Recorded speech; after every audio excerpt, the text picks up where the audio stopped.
최근에 12월 29일 새벽 토트넘은 2023-24 시즌 프리미어리그 제19라운드에서 브라이튼의 홈구장에서 격전을 벌였습니다. 상대팀에 대한 4-2의 패배는 현재 자신보다 순위가 낮은 팀에게 당한 것으로 프리미어리그 상위 4위에 진입하는 목표가 더욱 어려워졌습니다. 구체적으로 홈그라운드 이점과 고도의 의지로 브라이튼은 매우 적극적으로 경기를 시작했으며 15분에 제 카인세루드의 골로 선두를 차지했습니다. 팽팽한 기세를 이어가며 브라이튼은 수비진에게 큰 압력을 가하며 22분에 손쉽게 두 번째 골을 넣었습니다. 한편 토트넘은 공격 전개에 전혀 아이디어가 없었던 아쉬운 경기를 펼쳤다. 엔제 포스테코글루 감독의 팀은 후반에 페르비스 에스투피난이 63분, 주앙 페드루가 75분에 연속골을 넣는 것을 지켜만 봐야 했다. 그리고 아마도 경기 종료 10분 전인 80분에 토트넘은 알레오 벨리스와 벤 데이비스의 연속골로 간신히 두 골을 만회했다.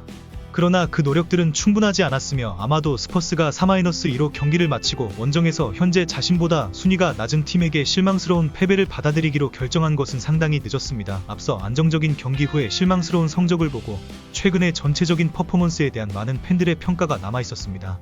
그 중에는 손흥민도 있었는데 그는 스퍼스의 주장이자 다른 핵심 선수들이 부상으로 결장한 후에도 팀의 주축이었습니다. 이전 경기에서 써니는 여러 차례 높은 경기 성적으로 팬들을 안심시키고 자랑스럽게 만들었으며 계속해서 유리한 상황에서 골을 넣어 경기 승리를 이끌어냈습니다. 그러나 브라이튼과의 경기에서는 어떤 이유에서인지 손흥민의 이름이 어둡고 왼쪽 윙 포지션에서 플레이할 때 어려움을 겪은 것으로 보입니다. 이에 대한 대응으로 일부 팬들은 만족스럽지 않았고 심지어는 한국의 스타를 비난하는 경향이 있었습니다. 손흥민이 슛을 했어야 해. 김민재도 슛을 했어야 해. 쿨루셉스키도 슛을 했어야 해. 왜 모두가 차기를 두려워하는 거지?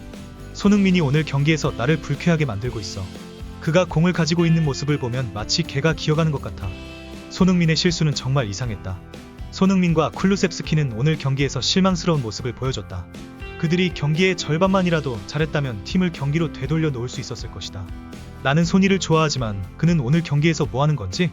손흥민은 왼쪽 측면에서 너무 약하다. 이것은 마치 지난 시즌을 반복하고 있는 것 같다.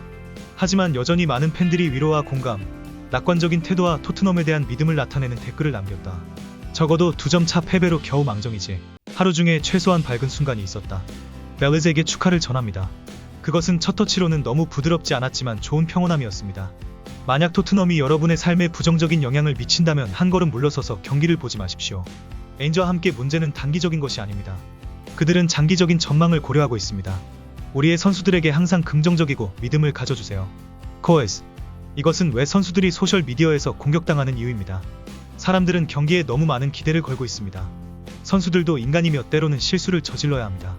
모든 사람이 눈을 뜨기 전까지 계속해서 말하겠습니다. 소셜미디어에서 손에 대한 존경이 부족한 이유가 있습니다. 다른 세계적인 선수들을 관찰하지 않고 그를 거부하고 비난하는 것과 비슷하다. 이것은 22-23 시즌으로 돌아가는 것 같습니다. 실수하거나 비판적인 의견 외에도 브라이튼과의 경기 후에 많은 팬들이 선의 역할에 대한 의견을 남겼습니다. 그는 중앙보다는 윙으로 뛰게 되어 자신의 강점을 최대한 발휘하지 못하게 되었으며 개인적인 약점을 드러내어 골을 넣을 기회를 제한했다고 팬들은 생각합니다. 구체적으로 그는 공을 들이받을 수 없으므로 그를 가운데에 두세요. 공격수 포지션에서 손 선수는 가운데에서만 할 텐데 브라이튼의 수비를 파괴하는 데 도움이 될 것입니다. 손흥민은 정말로 왼쪽 측면에서 뛰어야 할까요? 그는 스트라이커로 뛸 때 훨씬 더 위험해 보입니다. 왼쪽 측면에서 뛰면 상대와 맞대결을 하거나 의미 있는 드리블을 시도하는 모습을 본 적이 없습니다. 저는 그가 왼쪽 측면에서 뛰는 것을 좋아하지 않는다고 생각합니다. 경기 전에 말했지만 아무도 좋아하지 않았습니다. 손흥민은 우리 리그의 최고의 공격수 중 한 명입니다. 이번 경기에서 모두가 손흥민을 비판했지만 리치를 무시했습니다. 우리는 손흥민을 해리처럼 대해야 합니다. 우리의 스트라이커. 그리고 그것은 단순히 득점 능력만이 아닙니다. 그것은 높은 압박도 우리 수비의 중요한 부분을 형성합니다. 우리는 손흥민이 공격수 위치에서 높은 압박을 이끌면서 상대 진영에서 볼을 많이 가져왔습니다. 앙제의 축구는 스트라이커가 두 가지 일만 하면 된다고 요구합니다. 높은 압박을 이끌고 득점하기. 나는 21-22 시즌에 손흥민이 대부분의 골을 중앙에서 넣었다는 것에 동의합니다.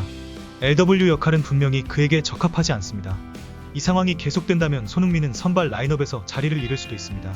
그리고 팬들뿐만 아니라 손흥민 자신도 이 경기와 뒤이어오는 시즌을 위한 경고 신호로 자신의 실망을 표현했습니다.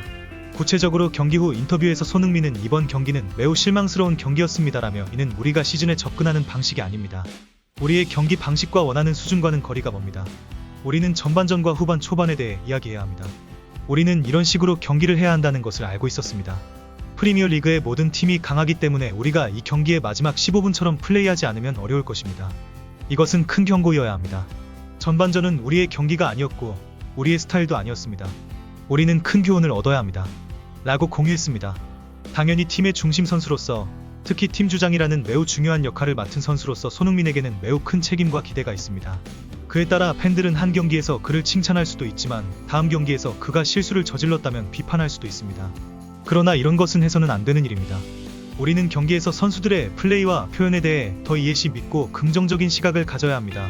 특히 현재 토트넘과 같이 중요한 선수들이 부족한 팀에서는 몇몇 개인이 그 공백을 채우기 어렵다는 점을 고려하면 더 그렇습니다. 써니와 그의 동료들은 이번 주 일요일 12:30일에 본머스와의 마지막 경기만 남겨두고 써는 다가오는 아시안컵을 준비하기 위해 대한민국 국가대표팀과 함께 복귀할 것입니다. 브라이튼에 대한 패배로 인해 톱4의 발을 딛기가 더욱 어려워졌지만 우리는 토트넘의 올해 마지막 경기에서 승리를 거둘 것을 기대해봅니다. 이를 통해 토트넘은 격동의 1년을 마무리하고 탑4 자리에 더 가까이 다가갈 수 있을 것입니다.